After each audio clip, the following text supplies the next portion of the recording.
Okay, hey everybody, this is Harvey Sluggo, Sonny Wasserman back for the 197th, is that right? 197th Green Grassroots Emergency Election Protection Coalition Zoom call in the so-called morning after. That's MOURNING. We are starting off with, let's see, we got 23 people, and we're going to go for an hour today on a to wrap up what we know about the election. We will meet again on Monday for the 2 hour session, but this was initially scheduled to see if there are any things we needed to do in the wake of an expected fight. But here we are. So everybody is soaking in and trying to make sense of what happened in the election, and it's going to be an interesting discussion, which we must start, of course, with poetry. We have to start with poetry, and we have our wonderful poet laureate, Mimi Gurman, with us. Mimi, you want to jump in and give us some verse before we go to Andrea Miller and take a deep dive into the mechanics of this election? I would love to. Thank you all for being here today. I'm really happy to be here today. So I hadn't written anything in a couple weeks, which was a bummer. I wanted to, and then Tuesday happened. So this poem was written Wednesday morning. What was that? Yesterday? Yesterday morning. It's Yeah. called Democracy Hangs.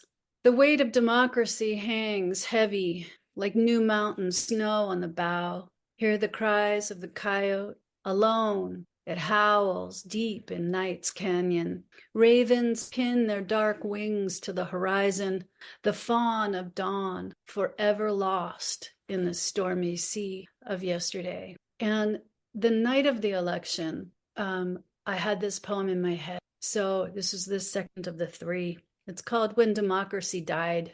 This was parts of this were a literal dream that I had that night in moments of sleeping. When democracy died, they came at night, guns pointed, carrying sacks of snakes, hissing in the dark winds. I rose from my bed, scared, terrified, walking into the dream. The snakes had slithered into my house from beneath the doors, from the opened windows, writhing as they do in the dream. I stood silent, wanting to scream, but afraid to move, unable to breathe, as the snakes circled my feet, sniffing at my skin. And as their bodies recoiled, ready to strike, I woke inside the dream, aware that it was not a dream, but the rattle of a new reality, fully awakened in the nightmare of this present hour. The third poem I wrote this morning. The last leaves have fallen. November brings harsh winds, too cold for even roots to survive. Thanks. Wow. Okay. Well, we got 42 people with us, and just to be a little upbeat, I last night watched the third part of a three-part Netflix series called Comeback, I watched it with my two grandsons, about how the Boston Red Sox in 2004 were down 3-0 in the ALCS, American League Championship Series, to the New York Yankees. And they faced, they were losing 4-3 in the ninth inning, which would have ended the series had they lost. And another year would be added to the 86-year curse of the Red Sox never winning the World Series since they traded or sold Babe Ruth. And in this real life documentary, Mariano Rivera, the greatest relief pitcher in the history of baseball, was on the mound. All he had to do was get the Red Sox out, and the Yankees would have won yet another series over the Red Sox, prolonging the 86-year curse. And what happened was Mariano Rivera walked a batter, which he never did, and a guy named Dave Roberts, who is the current, somebody's shaking their head, a fellow baseball fan, Chloe. Dave Roberts, who is the current manager of the LA Dodgers, was put in as a pinch runner. He was really fast, and he stole second base by literally a fraction of an inch. And he was on second, and they knocked him in against all odds, and won the game in 12 innings, and then did something no team had ever done before or since, which is win a 7-game series after being down 3-0. No one ever did it before. No one ever has done it since in Major League Baseball. The Red Sox went on to break the 86-year curse and win the World Series. I watched that with my grandsons. It was a peak experience, let me tell you, having been born in Boston. So I will share that with you. Mimi, thank you for those powerful poems. And we had, Sonny, yeah, can I just share something that I spoke with you about this morning? Because it's go ahead, go ahead. so I've been hearing this now for whatever it's been, 24 hours. So the what do we do next part? So okay, we're all going to rally, we're going to do this thing. My question to everybody and my thought to everybody is what there we're responding to this as if we're going to have another opportunity in 4 years to vote. The whole premise of his winning is fascism. And that is what this country voted for. And I am stunned at how many people are still not taking this seriously. They're like, oh, in 4 years, we'll just vote again. So I don't, Uh, if anyone can help me in the course of this whole chat for the next hour on how we're supposed to be moving forward when this is what he got elected to do, that would be well, great. let's that's what we're here for, Mimi. We got 50 folks with us. I'm glad you raised it. I, who wrote 2 major pieces on the internet comparing Trump to Hitler, which others, there was a poll, by the way, that said that there was a substantial number of people who supported him being Hitler. So we'll have to see. You raised the issue, and here we are.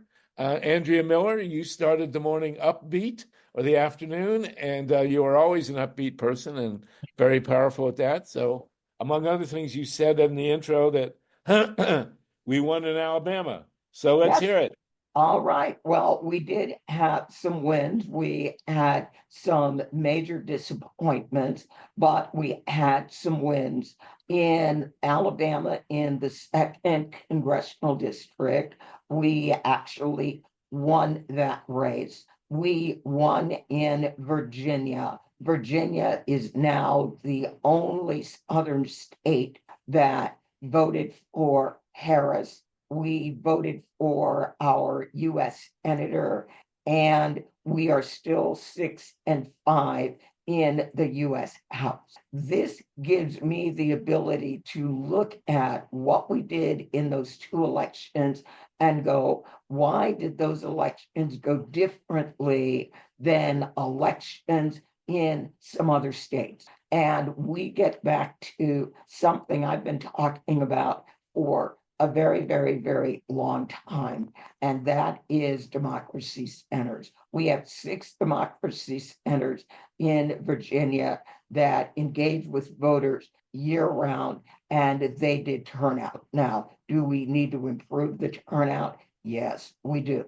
In Alabama, we have 3 democracy centers, and the democracy centers went and got all the other organizations of color and a few that weren't, and they coordinated and they worked together as one. They were working on that in Georgia, but coalitions began to fray a little bit. So we're going to get back to basics. And again, money came in late. So they just didn't have the democracy center infrastructure. We're going to build it. Now, a very interesting thing happened in North Carolina.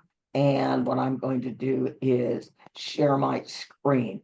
We definitely saw that there was a lot of racism and sexism. This is looking at federal elections. This is from the North Carolina State Board of Elections. I want you to look at 2 numbers. Donald Trump, 2.8 million votes. Kamala, 2.6 million votes. All right, now I'm going to switch to the state elections. These are the statewide elections. Josh Stein, governor, 3 million votes. Lieutenant governor, 2.7 million votes. Attorney general, 2.8 million votes. auditor, 2.7 million votes. So in North Carolina, voters were very sophisticated. They went down the ballot, but they did not vote at the top of the ballot. So a very, very interesting race. And yes, Mimi, I certainly see the threat, but whenever there is a threat, that's it also says people just lie down and let it happen. So there are many of us who are going to be super vigilant. Virginia has an election in 2025.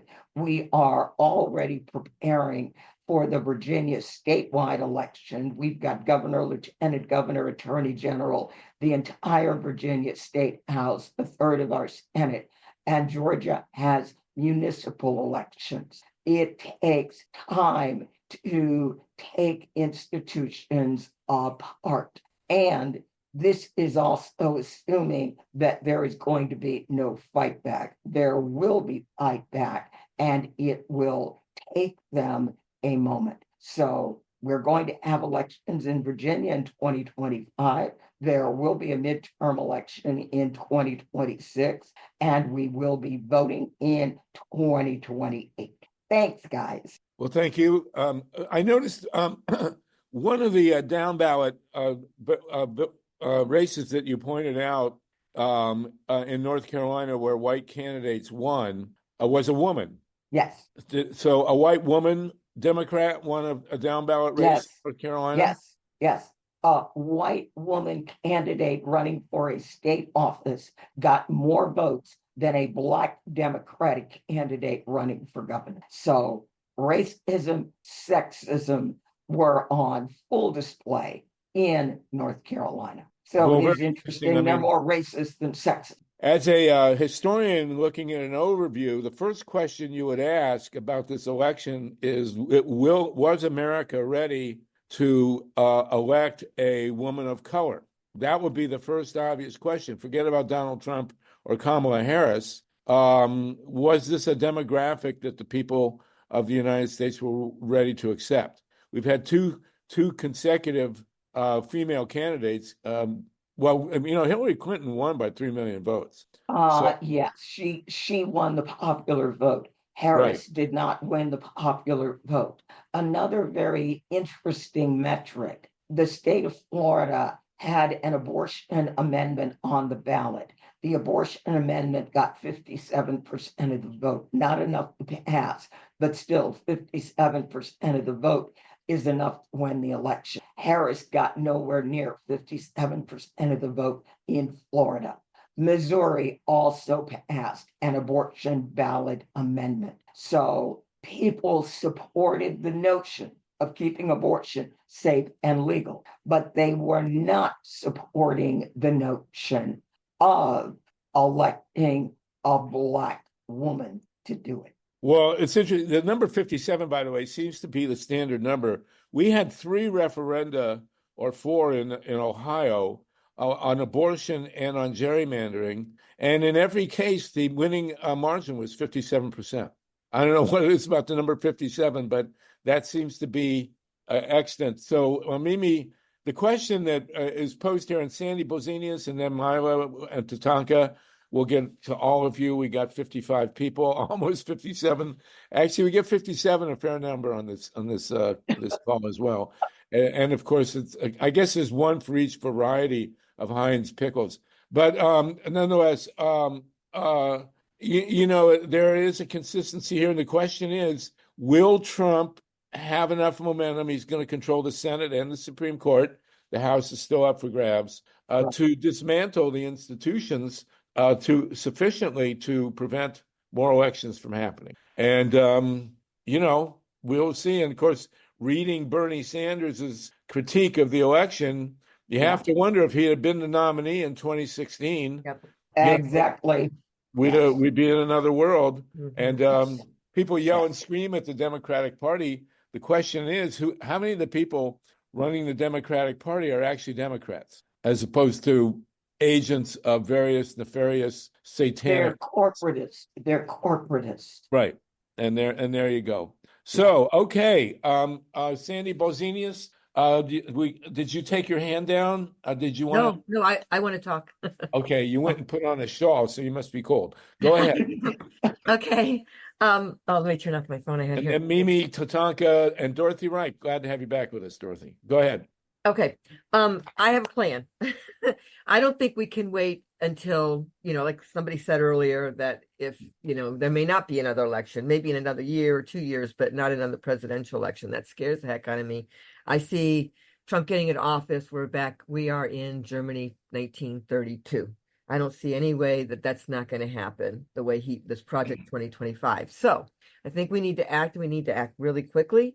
Greg Palast, who everybody on this program, I believe, knows, has cited that 10 million voters were purged from the voter rolls in this election. Not to mention the intimidation. There were some, places blown up. I wonder if they're Republican or Democrat strongholds. So we really need to. They were black precincts, and they weren't blown up. They were just bumps. I shouldn't have used that term, but I know. Yes. To be honest, I haven't been able to look at the news that much, so just hearing bits and parts. It's been really rough. But in Ohio, we had Harvey was talking about it. We had an amendment to end gerrymandering. I mean, literally a 25-year program, 3 different campaigns. It was so successful. And the last weeks of the campaign, the Republicans put out signs that said, vote no and end gerrymandering. It was a complete lie. And it helped. It won their case. So we have got to, I think, what I would like to do is get Greg Palast, go to Greg Palast and say, okay, how are you fighting this? Because I know he's fighting it. And how can we do it?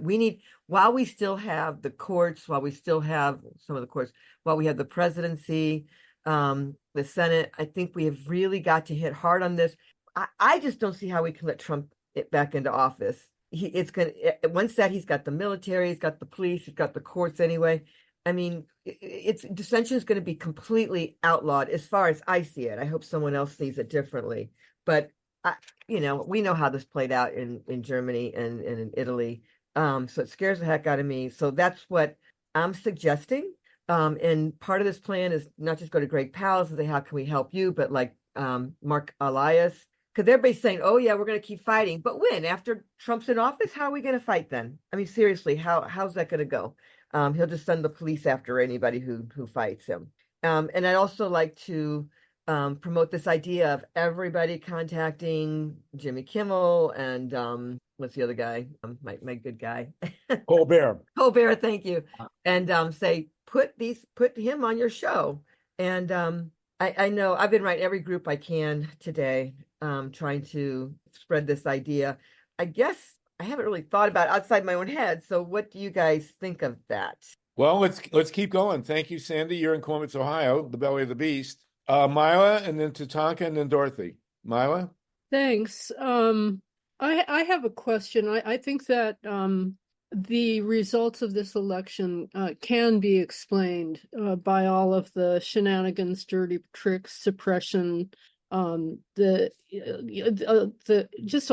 can be explained, but I have been encountering since the results were announced a lot of people online in various chat rooms and on YouTube, etc., who are not confident that the results actually reflect the actual votes that were cast. And so I guess what I'd like to know, I haven't really formed an opinion. Andrea, you were talking about how people voted in North Carolina, and the question that came to my mind is how confident are you in the machinery of the election that the votes that were tallied actually are an accurate representation of how people cast their votes? I'm reasonably confident. And so that extends to so I think there are 2 questions here. And one is, are we confident that across the country in all 50 states that the votes were tabulated accurately? Because a lot of people are saying they don't believe they were, and I don't know. And I think Andrea, that's why it's important that we do things to prove that it was real and take a high road. Okay. I'll let you know what we're doing. We're talking to two candidates who are involved in a congressional race. The difference is 0.59%. And we're approaching both candidates, asking them to file a records request, because if there's a recount, that means they're going to have to count 250 to 300,000 ballots. They're going to have to count 1,000,000 ballots, maybe more. Okay. And so we want to bring him into a room in the morning. We want to go ahead and run Abe, break him into 515 precincts, separate all theirs out, make their own special sheets that they can add up on one sheet all the votes they got, and the other by just looking at the Excel, and then break it down to precincts, and then say, hey, now let's go ahead and take a couple of precincts in your district, and let's go ahead and set up a formula. Let's do ballot image number one. One person reads the okay. ballot, the other person follows the row, and you go So down. John, you're gonna Push a button, take a you got deep. a result. What? Okay, you're gonna take a deep dive into this one election. Is that a congressional election? It's a congressional, and we haven't done it yet, but the word is we want to put it out everywhere, because the real thing is nobody should walk away from this election wondering if it was real or not. I'm Right. afraid it was real. And I'm Well, afraid 5 million votes is a pretty steep hill to climb in terms of rigging an election. But listen, we'll find out more. listen, I know enough about these systems, okay, that if I was an insider and I knew that I had impunity, I could take the cast vote record. I could go ahead and run Okay, a macro inside of it, and I can say every 10 votes, I want you to switch from Harris to Trump or vice versa. Point I'm Okay, trying to say, we shouldn't have to worry about this. Right, we shouldn't, and we would have to do it in quite a few states. But Well, John, let's put it this way: 95% of the country is digital now. They all produce cast vote records. They right, all and what percentage of the vote? What percentage of the vote nationwide was on paper? Does anybody know? about 90, one way or the other, probably over 95%. But I'll tell you what's going on. But what kind of Okay. got hand marked paper, and then you have a BMD, which is a ballot marking device that produces a paper. Okay, all right. Okay, so you have to kind of look at it differently. Yeah. Let's come back to that in a couple minutes. Let some other folks speak, and then we'll come back to Dorothy, and then Jen Carius. Oh no, I'm sorry. Tatanka is next, and then Dorothy. Go ahead. Andrea. So this is the same question that Mila asked, but it's specifically on Georgia. You probably were too busy to watch, but as I was watching, when a big batch of votes came in, it was still undecided. And there was a Harris person there who had, I don't know, was Spanish speaking. And then there was a Republican there. And the commentator, it was either CNN or MSNBC, said, now this is how it should be. You got a Democrat and you got a Republican. Okay. All is well. It's all fair.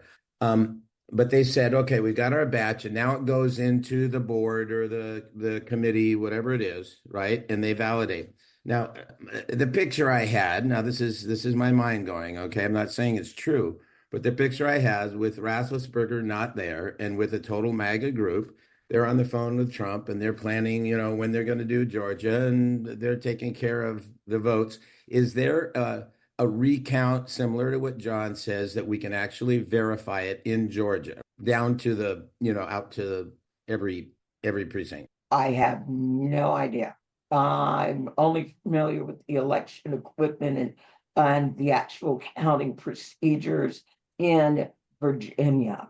What I know is while a lot of Black voters showed up early, they did not continue at that pace on election day. It just kind of plummeted. Well, Yeah. and then the question, of course, is as Greg has posited, how many people were stripped from the voter rolls before the election? And Right. Greg is saying that Greg has a big number on that, but we shouldn't be talking about him with him not here. That's another issue. I'm just wondering if they're outrunning, like Trump outruns the law, if they're outrunning the process of verifying it, and whether that every place that has a simple MAGA group in Georgia and in other states where they just shave off the votes and they add it up, and And it all reminds me about Trump making the mistake of saying, "Don't bother to vote in this election. We got it." Remember way back Yeah, Yeah, right. yeah. You'll never have And to vote again. we were You all, I never have to think, vote again. Right, right, and we were right. distracted to thinking maybe they'll do the lack of certification. But if they simply scrubbed them clean in the MAGA only, here's the confirmation votes, it gets out, the nation's so in a hurry to find out who won. Yeah, okay, it's possible. Yeah. Okay. Yeah, Dorothy yeah. Reich? So, Kamala didn't do well in blue states either. States that the Democrats control. This was a legitimate election. Instead of parading around with Liz Cheney, maybe she should have been parading around with Reverend Barber. At the convention, she wouldn't let Reverend Barber bring any poor people up because it would be depressing, I guess. She wouldn't let any Palestinians be up there. A lot of people, especially young people, just couldn't vote for someone who supports a genocide. The big winners in the Democratic Party were Rashida Tlaib and Ilhan Omar. They each got 70% of the vote, more than 70%. We need to look, if we want to remain Democrats, we need to look at the policies. We need to do some deep soul searching and realize that Bernie is right.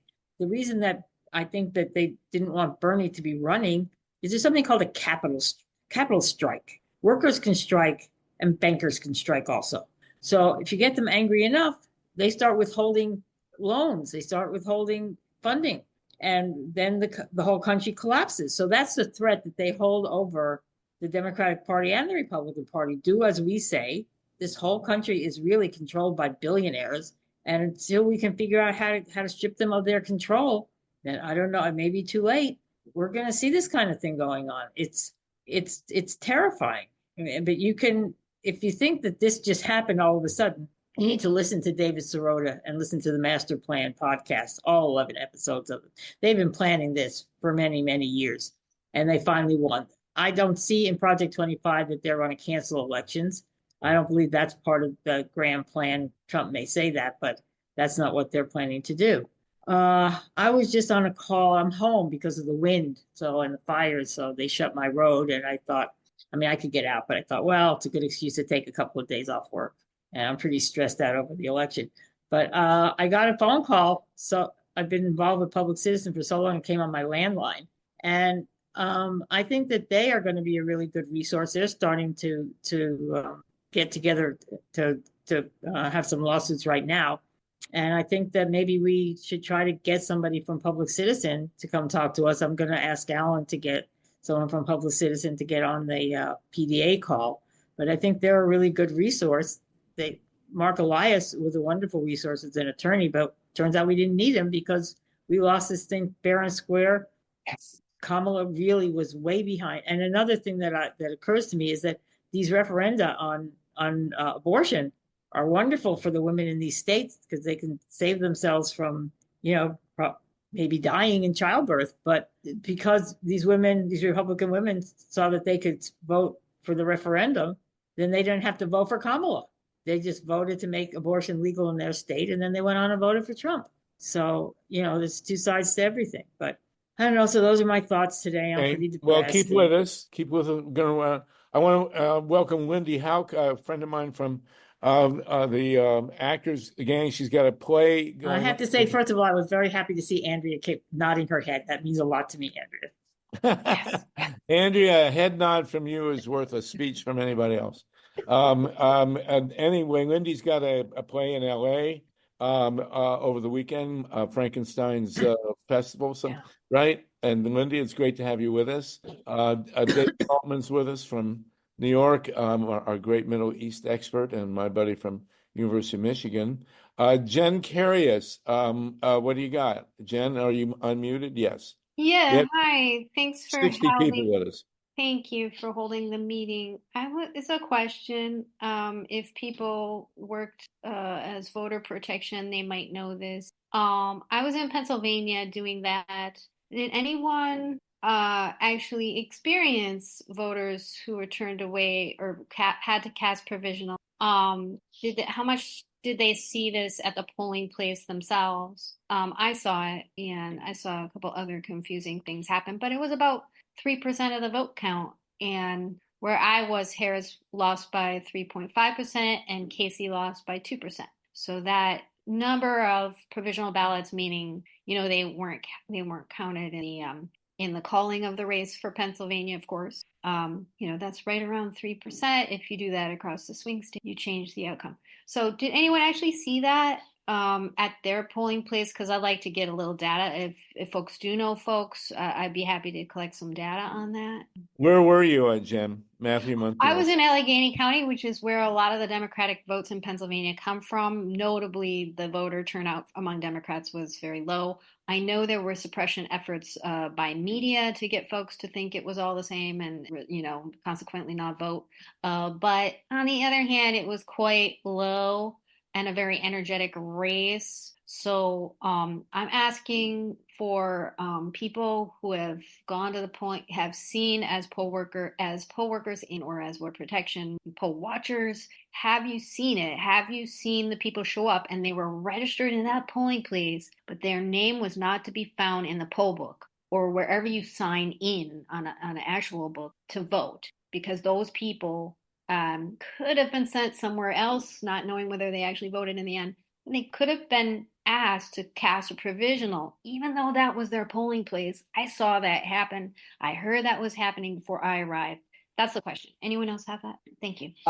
Let me talk about provisional ballots and voter responsibility. So there are many, many, many different ways where you can find where your polling place is. There are many states, and Virginia is one of them, where if you show up to vote at the wrong polling location, they are supposed to tell you you are in the wrong polling location.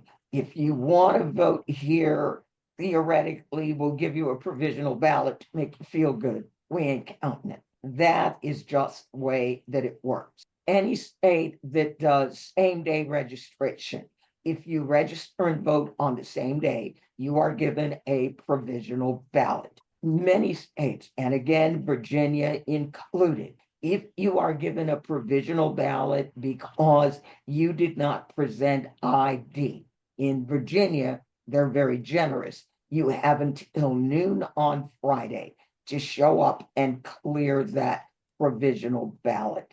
The laws are going to be different and wiggly in every single state. But yeah, there were a Okay, lot Andrea, of provisions. thanks so much. I'm aware of some of the things. Thank you very much. It's a great explanation. I'm asking about people who are confirmed to be registered at that particular location. That's the question I'm asking, just the crowd. I didn't see anyone in the chat yet who said yes. It's people who are known to be registered at the polling place, but are not being found in the polling book and therefore have been turned away or need to cast provisionals until I show up. And eventually I've heard there's been this going on. And then finally I'm standing over the table and they call the Board of Elections and that person is registered. They even wrote in a name for that person in the poll book. It was very ad hoc, but this was 3% of the vote that day. And that's why I'm asking, did anyone else besides me see that at your precinct? Thank you for the explanation, but I'm not seeing it yet, but please speak up if you had. Thank you for letting me share. Well, the question then becomes, when Greg was warning about this, as he did in Florida 2000, were enough people turned away across the country? If it's 3%, that's a huge number, to have affected the outcome. If you're saying 3% of the vote in Allegheny County, which is Pittsburgh, was turned away, and you would assume they're mostly or almost all Democrats, that would have changed things. I mean, I don't know what the percentage is between Trump and Harris overall, but then the question is, are they in fact going to start arresting people who speak out? Are they going to, as Hitler did? Is he going to establish camps as we predicted and start off with migrants or immigrants, but then start putting in political prisoners as Hitler did? And as I predicted in 2 pieces. Is that the reality we're looking at? Are they going to start putting people in places like Dachau that they did in Germany? It's hard to conceive in this country, but On the other hand, we all saw and heard Donald Trump and what he was saying, and that's what he was essentially saying, is that he's going to do that. Mimi, don't be shy. Put your hand up in the air if you want to ask a Oh, question. Mimi, did you want to speak? Go ahead. Ed, for some reason on my Zoom, I cannot find my little hand That's all raised. right. Okay, thanks. I have two things to share about what you just said, Sonny. I mentioned this on Monday.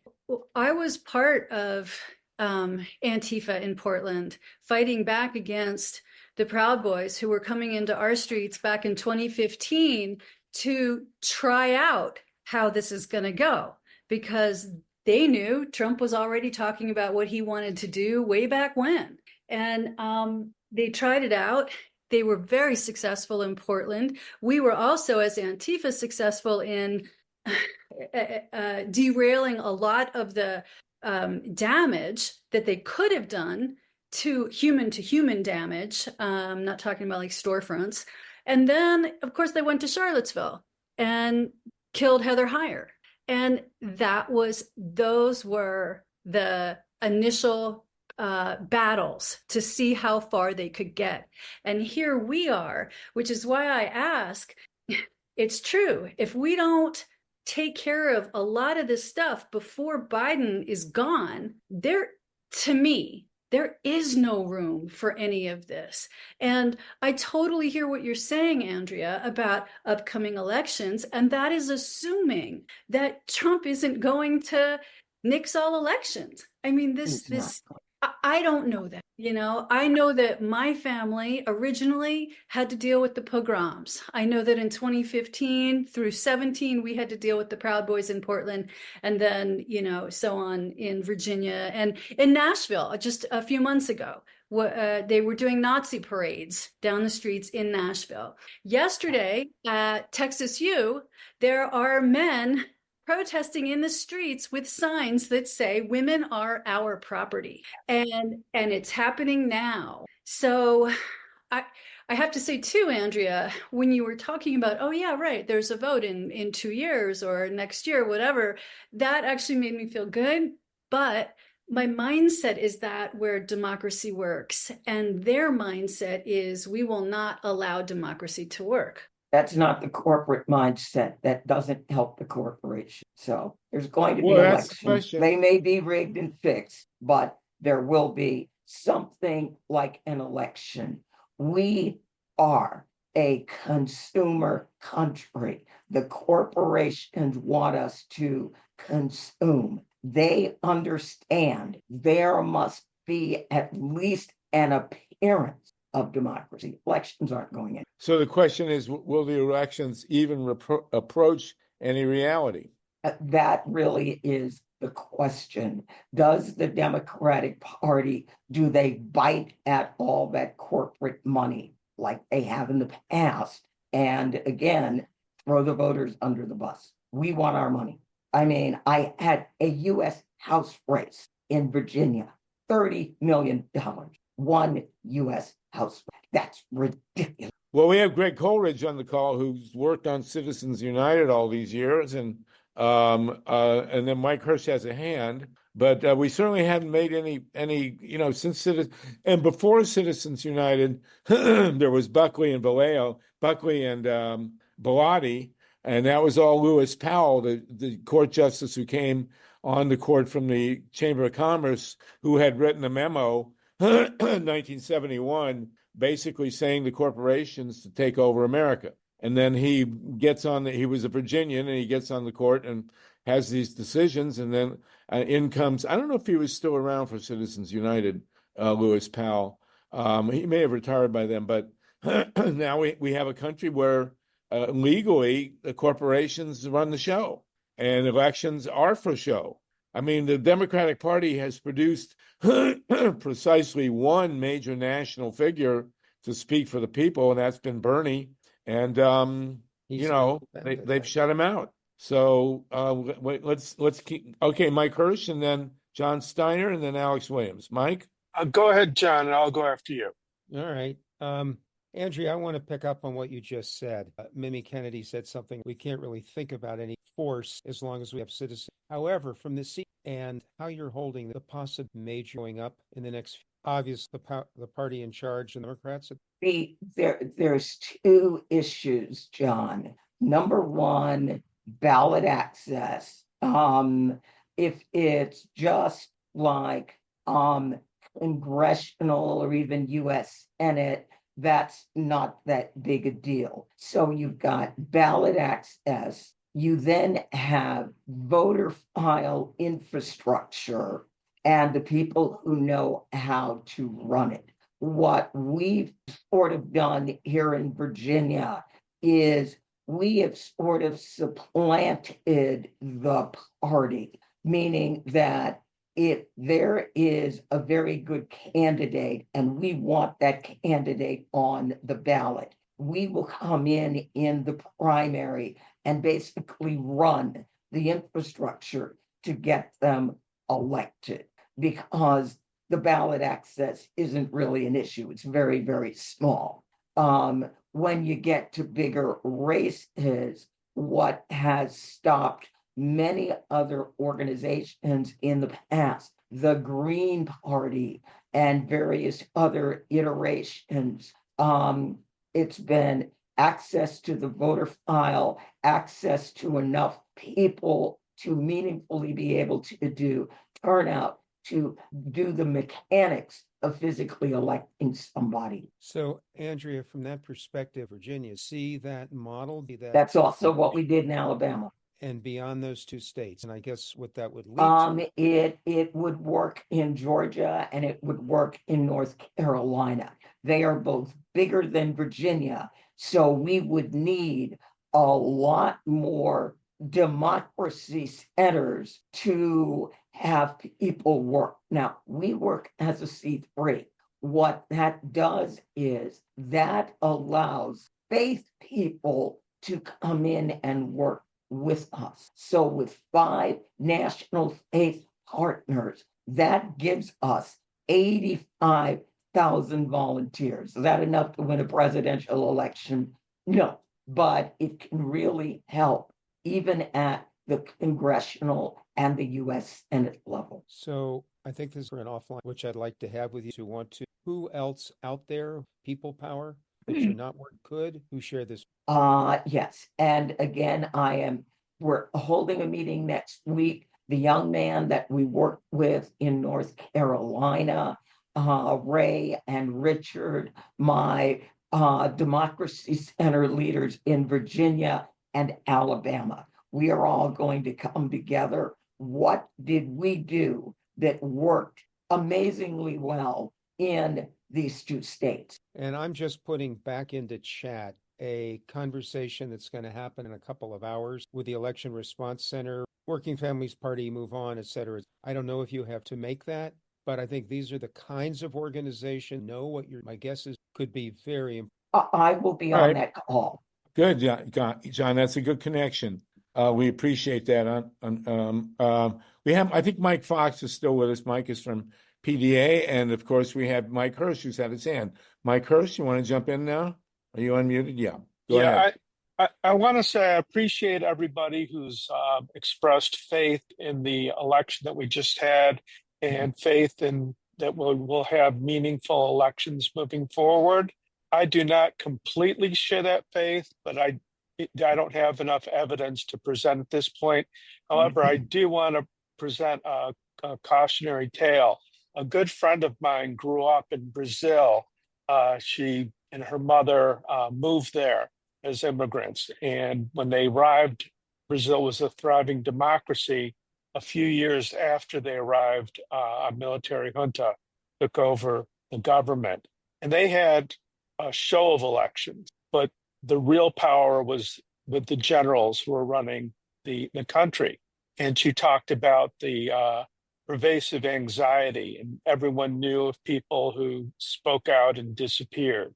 And I have very little confidence that unless we do something between now and when Trump is inaugurated to ensure that that doesn't happen, that people will be disappeared for speaking out against the regime.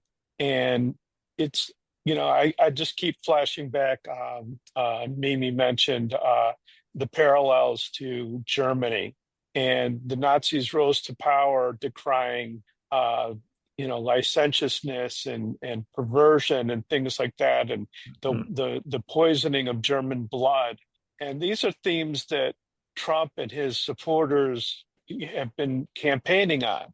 And the fact that Trump's, I crunched the exit polling, and Trump's support almost entirely came from men within a certain age group who do not have college education.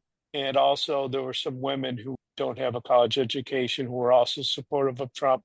But it was a very narrow range of kind of old fashioned white men who feel aggrieved. And that's basically they feel like they're being victimized by the rest of us. They're feeling insulted by tolerance for minorities and for women and for LGBTQ plus people.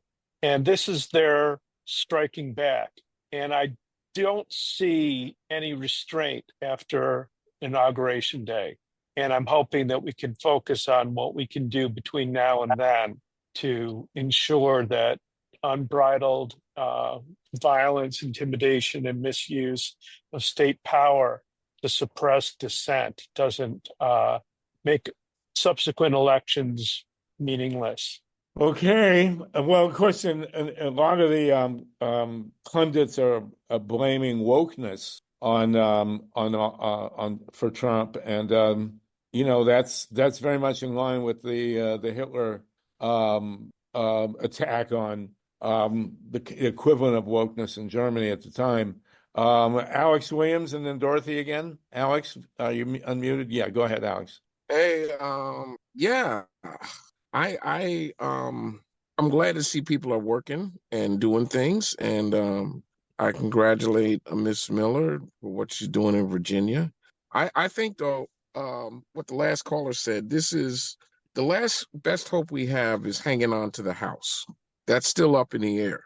If that can manifest itself, we can do that, then we probably will, more than likely, we'll have another election in 2 years and 4 years. If we don't do that, then all bets are off. We'll go to the phony election, and I take these guys at their word. They're really going to crack down, bust heads, and it's at a time where you have to, I hate to say it, but you got to be willing to go to jail.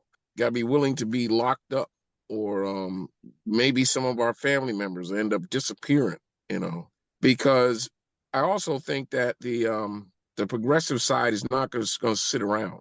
There will be progressive governors and states that like stand up to this and not take it. And these guys at the top, they're not just going to say, "Oh well," it could get really ugly. That's what I'm saying. Really, really ugly. I don't know, but hopefully that will be the catalyst it takes to change things around. And I will say, let me say this one last thing. I heard Bernie the other day, and I think he was dead on. One thing the Democrats can do, one thing that would help, is from here on out, no more with the corporate Democrats, because they lost too many elections. I mean, yeah. Did you disappear on us, Alex? Oh, you got muted. I was going to say, did they drag him away from making those good can you hear me points? now? Yeah. Go ahead, and then we'll go to Okay, Dorothy. I'm gonna finish up. Well, here's the thing. I think this, in a way, is kind of good, because that way, I think now there'll be really push for more progressive Democrats with some guts, because the only reason. Here's the thing. Why did 12 million people not show up? Yeah. That's my question. Why? Because if she just got what Biden got last time, it wouldn't be in a contest. But they just didn't show up. Right. There's Or something else they wrong were with that. stripped from the voter rolls. Or else they were stripped from the voter rolls. Well, they're not counting. Thank you, Alex. I didn't want to go there, but I Well, thought about they that have myself. to. Yeah, Thank you, I Alex. thought about that. Yeah. Thank you, Alex. Appreciate that. Dorothy, and then Yeah, by the Mimi. time I get called on, I forget what I was going to say. Come back But to you. I don't believe that that many people were stripped from the voter rolls. What's amazing to me is how many Black and Latino men voted for Trump, and that's something that we have to consider. Why, somebody asked me, I said, well, I mean, Latino men, where's the word macho come from? They've always believed that women were second class citizens, a lot of them, though, especially I would imagine the more uneducated ones. But it's a terrifying thing. I also was on a call with the oh God, what's the name of the ones? Oh God, the group that were Indivisibles. Oh, yeah. Indivisible. I was on a call with them last night. And Ezra was actually on MSNBC last night. They don't seem to think there's not going to be elections. They are already organizing to pressure the elected officials that are in office now and the ones that are going to be in office, and organizing to call people in their districts and make sure that they understand that they'll be voted out if they support certain issues. And that's what they do. And PDA, I think, does the same thing, where we call people in the district of the congressmen that we want to, or the senators that we want, who we want to influence, and make sure that they're getting a call from somebody with the right zip code. Because if they get a call from out of their area, they don't care. They only care if they get calls from constituents. Okay. But I can't let myself believe that we're not going to have elections, that we're not going to be able to fight back without going to jail. I was going to say, Gavin Newsom has already called back the legislature to authorize further funding to initiate lawsuits or to sue Trump if he tries to pull anything in California. Right. What I'm afraid of is he's going to try to federalize the National Guard here to arrest immigrants. And I talked to my gardener today, right, who's Mexican, and he has a lot of Mexican people working for him. He has big crews going around. And I asked him, Victor, are you worried? Are you scared? And he's a citizen. He's not scared, but he said that he told his workers, do not go outside. Work, go home, and stay inside. Do not go out. So that's... Well, I think we ought to propose, Dorothy, all as Californians, that we secede. We form a new country with Oregon, Washington, and Hawaii.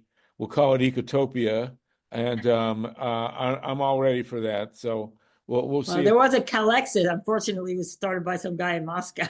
Yeah. Well, Ecotopia of California, Oregon, Washington, maybe British Columbia, and Hawaii. That would be a great country. Well, it would be good if we could find a way to withhold our tax money from Washington. I mean, already we have to worry. We just had a huge fire in Ventura County that Trump is threatening to withhold FEMA money and aid from. Luckily for them, Ventura County is a lot of Republicans, so they'll probably get their money. But if there was a fire in LA County, we would be in trouble if he follows through on that. And I wonder whether the rest of the people in the country would think that that's okay. I don't know. Mimi from Indivisible, Mike Foxton, and Dave Saltman.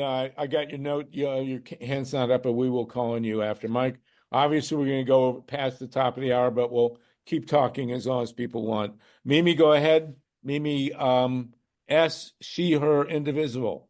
Yes, thank you, Sluggo. Good to see you. This is Mimi Spreadbury from San Jose, California, and I'm agreeing with all the folks here that Bernie said it best. The DNC has left behind the working class people, and previously it's been, the whites, and other ethnicities are catching up on it.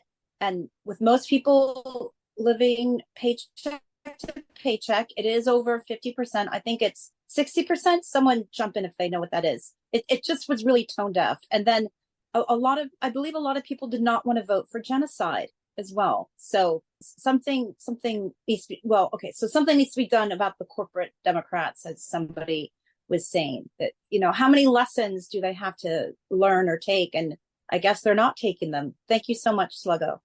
Thank you. Thank you, Mimi. Mike Fox, and then Dave Saltman, and then Marilyn Bernstein. Yeah, thanks, Sluggo. Love the conversation, etc. And to Mimi's point, kind of why PDA exists right there. If everybody on this call was a member of their Democratic Party board, either county or state level, that's how we pull it back. We almost got Keith Ellison elected to the top of the party. We came up short, but it was only by, if I remember correctly, it was less than a point.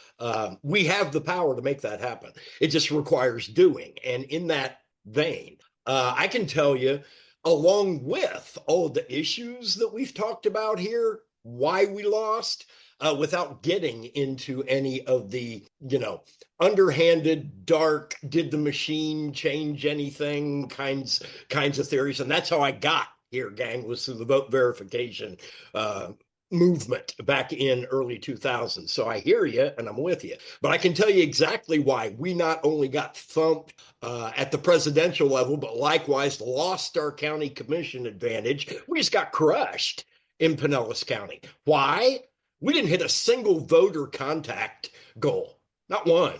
Oh, there was a bunch of talk about, oh my God, look at this wave of volunteers coming in. It was real. We had 3,000 people sign up to volunteer in Pinellas County, like within 3 days of when Harris became the nominee. Out of those 3,000 people, less than 50 actually work. There's our biggest challenge, gang, right there, is not just talking, but doing.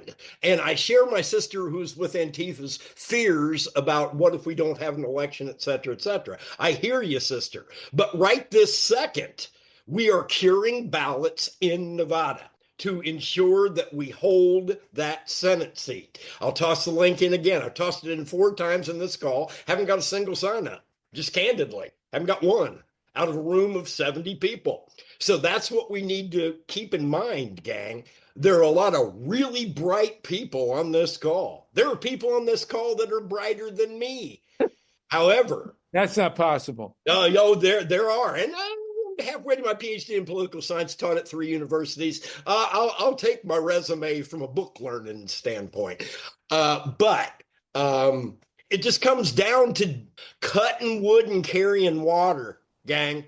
Seriously. Okay. So, and I haven't seen anything official from the Harris campaign on whether or not they hit their goals. I know that when their national phone bank started, they said their goal was 5 million contacts. And the day before the election, they were at 3.2 in public as you signed up for it.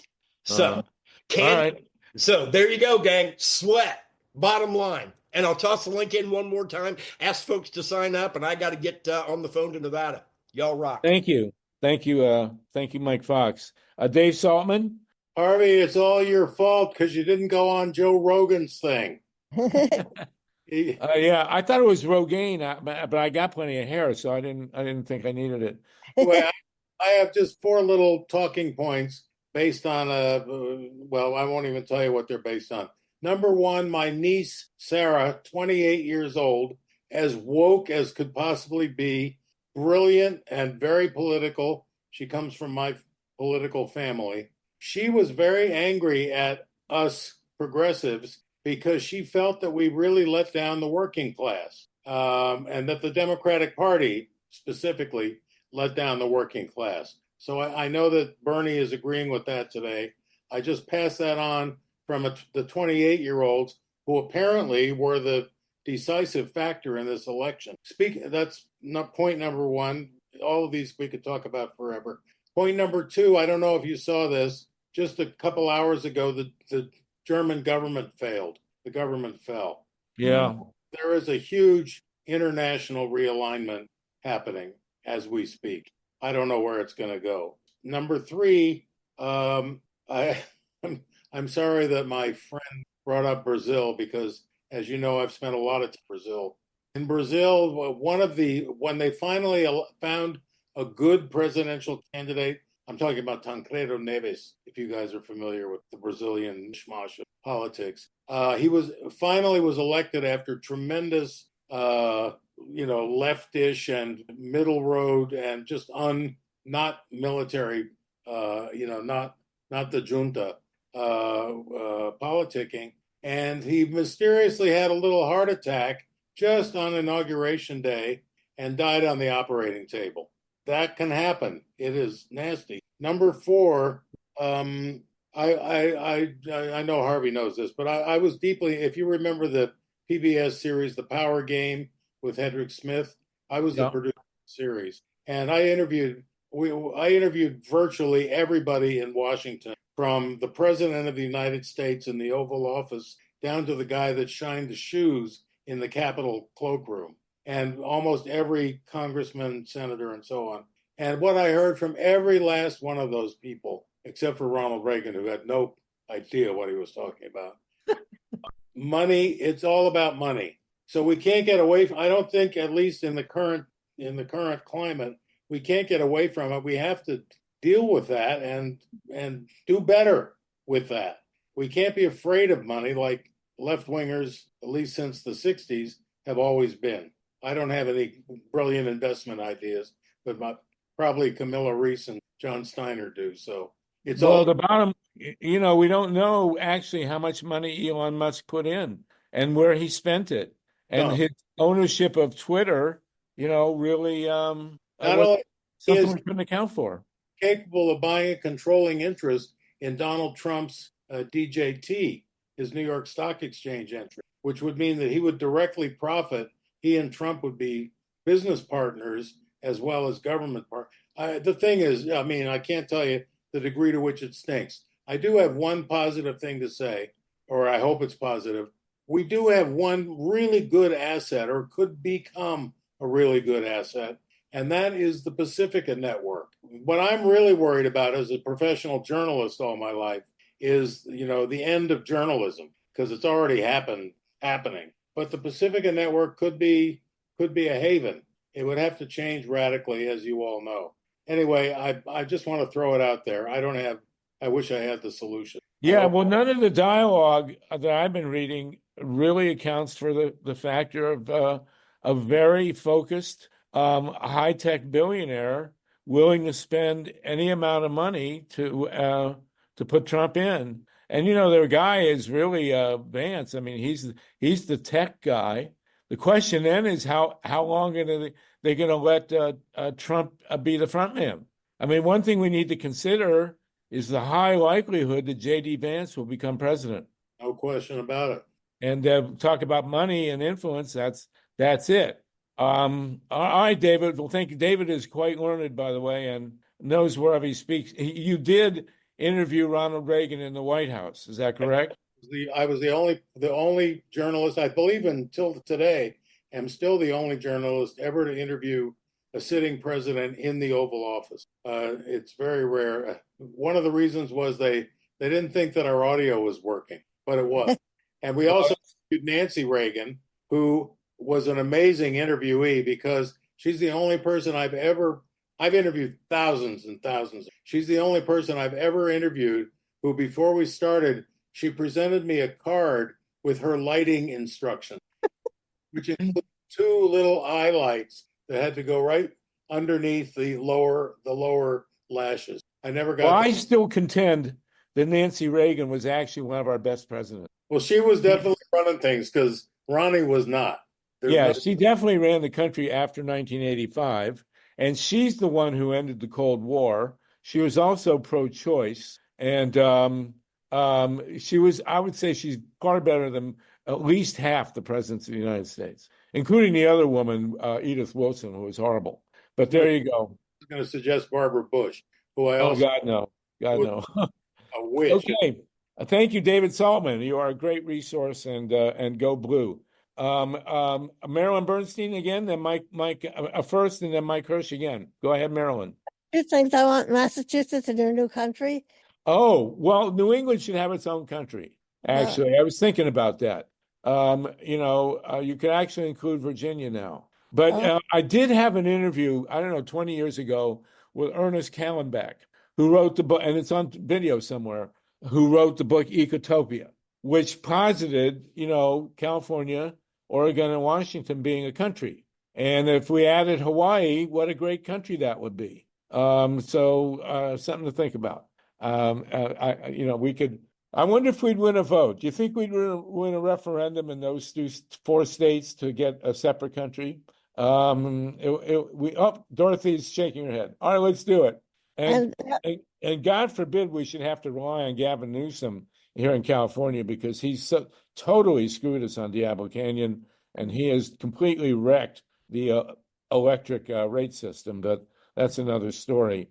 Maryland, oh, so Maryland, that was it. So yes, I would have a country of Vermont, New Hampshire, Maine, Connecticut, Rhode Island.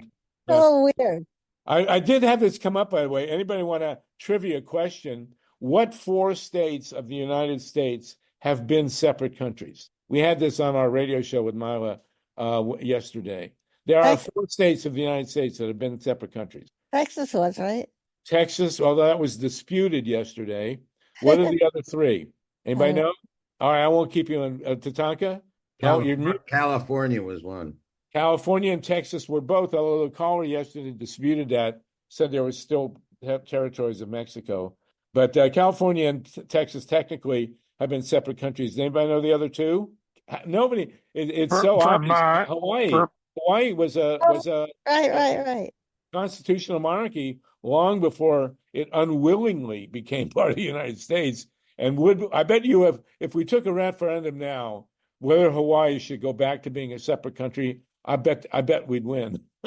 and nobody ever knows the other one. It's Vermont. After the revolution and the North America became independent of the British, Vermont refused to join the United States until 1793. It was the Democratic Republic of Vermont. So there you go. 4 states that have been countries. Okay, Mike Hirsch and then Dorothy again. Mike? Dorothy, you may want to write down what you want to say so you won't forget it this time. Okay, Mike and then Dorothy. That's actually really good advice for everybody. Jot down a few notes so you can keep track of what you were going to say. I almost forgot what I was going to say, but we were talking about Nancy Reagan as being one of the finest presidents, considering, and that's not as high of a bar as we would like to say. But yes, she was far better than her husband. And speaking of her husband, he basically dismantled much of the New Deal, which had been a bipartisan consensus after Franklin Roosevelt basically dragged the United States into the 20th century, kicking and screaming. And the Democrats under Bill Clinton repudiated the New Deal. And I think that that's basically, where we've gone back into the 19th century. And here we are in the 21st century with 19th century institutions. And it's a mismatch that does not serve people. When people, somebody was ascribing to Churchill the quote, people want to go back to the good old days, but they can never exactly say what was so good about them. And it might have been Churchill, it might have been somebody else. But that, to me, that's the heart of MAGA. Make America great again. What do they mean? When women couldn't could not get divorced, could not get credit cards, could only work in a few occupations. When people of color were lucky to be second-class citizens, were largely third-class citizens and could be lynched at a moment's notice. What is this, golden age that they're trying to drive us back to? And what we're finding out, I think, is that the economic consensus of the New Deal, which a lot of historians slug out, you might be one of them, said that it's basically saved capitalism from seizing up and destroying itself. Because without regulation and reform and counterbalancing, capitalism has this increasing boom-bust cycle.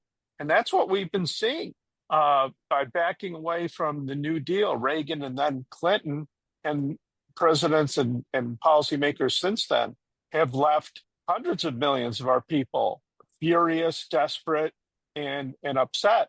And what that leads to is screw whoever's in there. And we're seeing, the country repudiated Trump 4 years ago, and a few days ago said, well, let's bring him back. It's like bringing back your ex.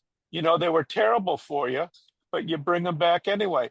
I think it's because we've gone away from New Deal economic principles. What do people think? I think you're 100% right. It's like Elizabeth Taylor remarrying Richard Burton. How well did that go? Anyway, but okay. Dorothy, you have some notes, please? Yeah, I just want to make sure that nobody has a kind word to say about Nancy Reagan. Oh, Ronald Reagan was a good Democrat until he met Nancy Reagan and the Bloomingdales and all these rich people. And then he became governor and was mean to the people to poor people in California. And then he became president, and he actually accomplished, according to the Project 2025 people, 60% of what they wanted done. He just didn't finish the job, and now we're going to have Trump and Vance try to finish the job. But he was a disaster for this country. He lied to get into office, if you remember, with the hostages in Iran. He sent weapons to the Contras. We all know yeah. Brian Wilson, who got his legs cut off trying to stop the trains of weapons to the Contras. The guy was terrible. And Nancy Reagan, if you think that she was the president, then she was terrible. She was a disaster. My Well, God. by the time she came in, much of the damage had been done, but He was behind. She made him president. You don't Yeah, understand. no, I By the time understand. she came in, she was there all the time. She was there Right. whispering in his ear. She believed in astrology. That's why a lot of his Right. his meetings and stuff were arranged according to her Well, astrologist. She was nuts. conversely, when you talk about the New Deal, you really have to talk about Eleanor Roosevelt. Franklin Yeah. Roosevelt would Now have there's never, a good and president. he would have never been president either without Eleanor, and she was really the Yeah. architect of the New Deal, and that's why I believe, just going further afield here, if Franklin Roosevelt had still been alive on August 6, 1945, she would have never let him drop the bomb on Hiroshima and Nagasaki. For sure. What he would have done is, I'm pretty sure, is drop it in the countryside, which Leo Szilard. He didn't need to drop it at all. The Japanese were No, surrendering. he would have dropped Why? it Just because the you have reason it, so he you would have to use it? Yeah, it's exactly right. The reason he would have used it, being Franklin Roosevelt, is because they spent $2 billion developing it. So pragmatist that he was, I would be, this is speculation, of course, just like we speculate what John Kennedy would have done in Vietnam. And I do not believe he would ever have escalated the war in Vietnam. And that we're still paying for that. They had to kill him. The homeless crisis in the United States today is not 100% Ronald Reagan's fault. In the 1980s, they had Congress passed a $65 billion bill to build public housing, and he killed it. And then, of course, Clinton buried it. But anyway, that's another story. And then he shut down the mental hospitals. So then, yes, he did. Right. Marilyn Bernstein, and then anybody else wants to raise a hand. We're gonna, once the hands stop coming up, we'll adjourn. We will meet again on Monday. This was a great session. Thank you so much. We had 60 people, and obviously very necessary. Mimi, thank you for your poetry, and Salty for your comments. Everybody.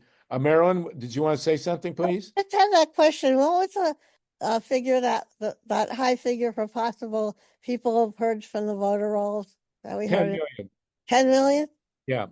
Greg Pallas has said it could have been as many as 10 million, and it's quite possible, quite likely. So Alex Williams again, and then anybody else want to raise your hand? We're not going to go all the way to 4:20 today, maybe 3:20 California time. But people want to join me in Ecotopia.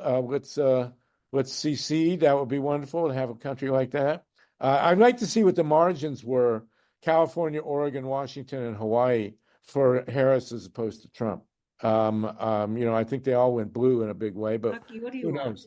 knows? Alex Williams, go ahead. Anybody else, please? Sandy and Yeah, I just wanted to say I didn't know that Vermont was a country. It was. I think most of the East Coast from Maine to Virginia could be its own country, and maybe we could hook up with the West Coast some kind of way. And I mean, we pay for the rest of the country anyway, But anyway, the blue states do support the red states. There's no doubt. And it did all. It really went down with Reagan because just as a kid in like the early 1970s, and this is something we could bring home. One person could work and afford to get a house, have a vacation, all that stuff. And young people today can't even imagine that.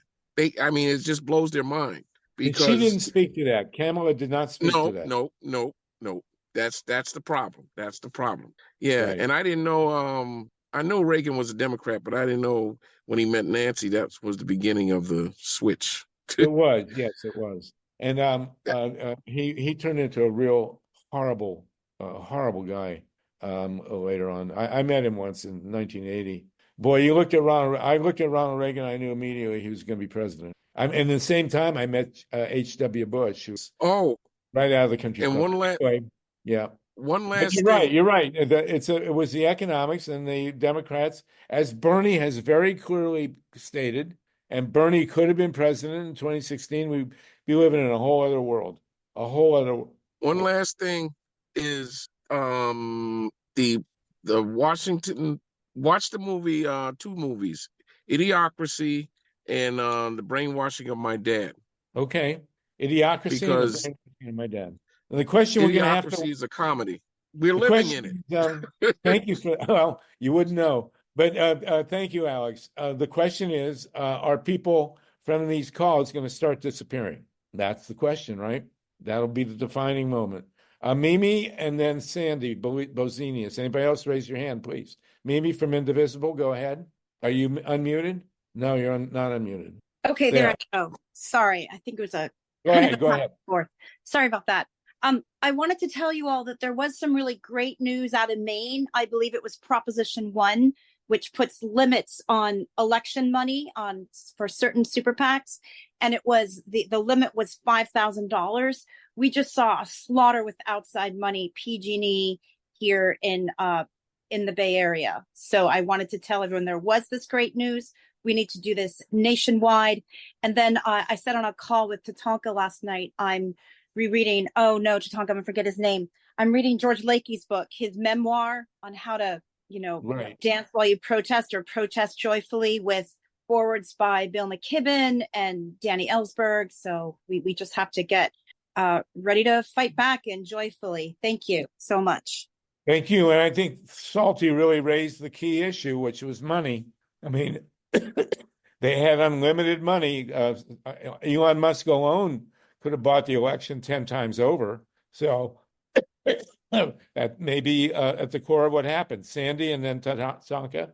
Yeah, first of all, if you guys do start another country, can you kind of come in and collect Columbus, Ohio, and throw us No, in? you're going to have to leave. No. You'll have to move. But anyway, I already stated my proposal at the beginning about really gathering behind Greg Palast and talking to places and asking them, mainstream news, and asking them to invite him on. I think they would do it because they're nervous as heck too. And but I spent a lot of my time reading crazily about World War II and the people during World War II, and it just comes fast. Victor Klempner wrote about his time when he was in Germany, a German Jew married to a Christian, and it just comes so fast and furious. So I am terrified of what happens with Trump, MAGA, and Project 2025. So I think we really need to do something now when we have some control, and hopefully it won't be too late afterwards, but I'm not confident. Well, we'll see if they start picking people up, then these calls will diminish. No doubt about it. Thank you, Sandy. Tatanka, Joanne Dollard, Mimi Gurman. Yeah, I just want to encourage people, if they haven't already, Bernie's last one-page email memo a day or two before the election, he said, win or lose, this is what we must do, and a list of things that we have to do to change the Democratic Party. That's an important piece of communication. The other thing is that on the Ronald Reagan issue, you might remember Barbara Honegger. She wrote the book October 6th. She was in the Reagan White House. She actually was at Stanford. It's an interesting story. Had an issue against a professor on sexually mishandling her. I can't remember the exact thing, but Stanford blew her off, but one guy didn't. And he ended up working with Reagan when he was governor.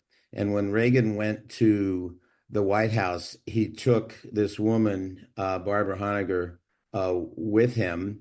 And she told me personally, because I had a Ronald Reagan 3x5 card story, she said, you don't know anything. She was in there, I think, 2.5 years, kind of supposedly with women's issues. never been involved politically before Okay. until she was fired. She said Ronald Reagan's, she observed every morning Ronald Reagan would come down. He had been given 3x5 cards to memorize. Then he was handed the 3x5 cards with a color tab for which room, walk into the room, two white dots on the floor, put his feet down. The people would be entered in, and he was a good memorizer, and he would memorize his lines that were scripted for him. He'd do this for a few hours, and it would be lunchtime, and they would go up to lunch and have about 50 policy issues to decide on. Reagan would sleep, and Nancy, she said, Nancy basically made all the decisions. Came down the next day with Nancy's work. Reagan does the memorizing thing and then disappears for There you go. 2.5 Well, years. we'll see if that's what Trump does, but Melania is not going to play Nancy Reagan. So we'll see. Oh no, not with Trump. I mean, Bannon says no. This is Trump. His job is to throw shit. His job was to create a swamp, accuse the Democrats of swamp, just throw the shit up there. That's his job. Okay. Yeah, I think you're right.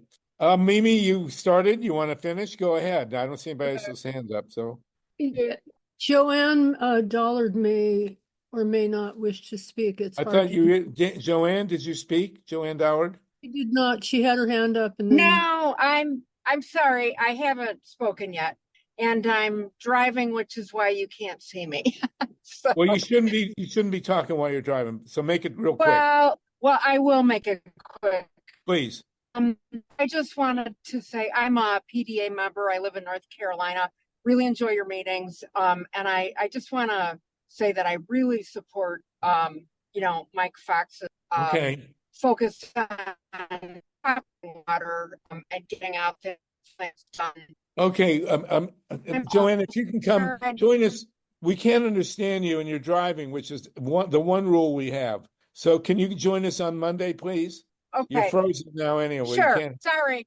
It's okay. Come back Monday. We'll be glad to have you. Just don't be driving, okay? Mimi. Anybody else? Mimi, otherwise you can finish. So just two things. I know people are planning, or at least I'm hearing talks about people planning rallies and things like this. And I just want everybody to really be careful when or if you attempt to confront MAGA people, because at this point, they will punch you in the face. There's no restraints. So I don't have a gentler way of saying that. So there's that. But I did want to say that one of my close friends just became the mayor of Walport, Oregon, on the coast, small little town. And she is an anti-nuker. And she and I organized the protest, the first and only ever protest on Hanford's ground in 2015. And she just became the mayor of Walport. And I just think that's so wonderful that we have Heidi, an anti-nuker, wonderful, caring human being who had like no money to put into a campaign. And she just said, I care. I just care about it. Yeah. Maybe we'll make Walport the capital of Ecotopia. There. Maybe we'll get the new mayor on for Monday. All right. Yes, please. That'd be great. Absolutely. Bring her on. We have had Jennifer Roberts, the former mayor of Charlotte. So we're good on mayors. All right. Thank you. And thank you for your beautiful poems, Mimi. Cynthia Chauhan, did you want to finish here? I just want to say thank you all. I live in the heart of the Red Country. I'm liberal. It's scary here, and you give me so much hope. So I'm going to be sharing your information with other people here who are scared. Well, we got to stick together. This is the moment now. I'm tempted to say that in 1787, when they finished writing the Constitution, somebody asked Ben Franklin what kind of government it is. He says, a republic if you can keep it. And maybe we haven't now. We'll have to see. So thank you for that. Thank you, everybody. We will meet again 2 p.m. Pacific time on Monday. That's 5 p.m. Eastern time. And we'll see who, what we got on our hands. It's something that we've never experienced before. Everybody, we love you. No nukes. We'll see you in Solartopia, and we'll see you at 2 p.m. Don't more and organize. We'll see you at 2 p.m.